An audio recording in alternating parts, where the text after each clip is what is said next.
essayez vraiment d'induire du jeu dans l'échauffement. Après, vous pourrez devenir plus sérieux, mais l'échauffement, souvent, on a ce qu'on appelle la léthargie, l'inertie du canapé, toutes ces choses-là. Ça veut dire quoi? Ça veut dire que le corps a tendance à adopter, enfin, le mental et le corps a tendance à adopter l'énergie du moment. C'est-à-dire que si on est affalé dans un canapé, il a l'énergie d'un canapé, c'est-à-dire aucune.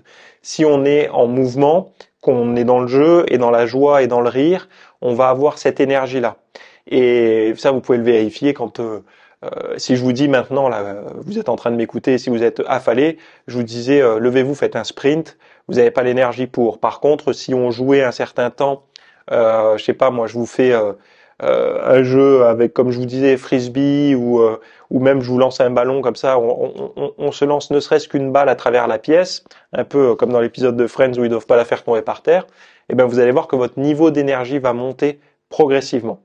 Et ça, c'est une bonne chose. Et d'ailleurs, moi, si vous êtes tout seul et que vous pouvez pas avoir de choses ludiques, j'avais cette chose-là, là. Merci d'avoir suivi ce rapide extrait. Donc, dans la version longue, on va tout voir sur l'échauffement, comment structurer un échauffement, le rôle de l'échauffement dans la prévention des blessures, les bienfaits de l'échauffement musculaire inspiratoire. On va parler également du stretching et de la flexibilité, des automassages. Est-ce que c'est bon ou pas pour s'échauffer? On va voir une méthode très simple pour booster son échauffement sans rien faire. Donc ça, vous allez le voir, un truc nouveau. Il va y avoir deux techniques par rapport à ça. On va voir le meilleur moment pour s'échauffer, pour le mieux performer.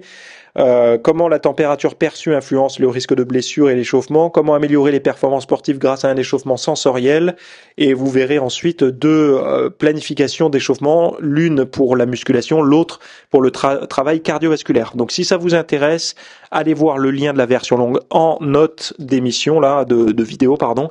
Vous aurez la version longue en vidéo plus tout le PDF avec le programme d'échauffement complet. Je vous laisse ici et vous dis à tout de suite de l'autre côté.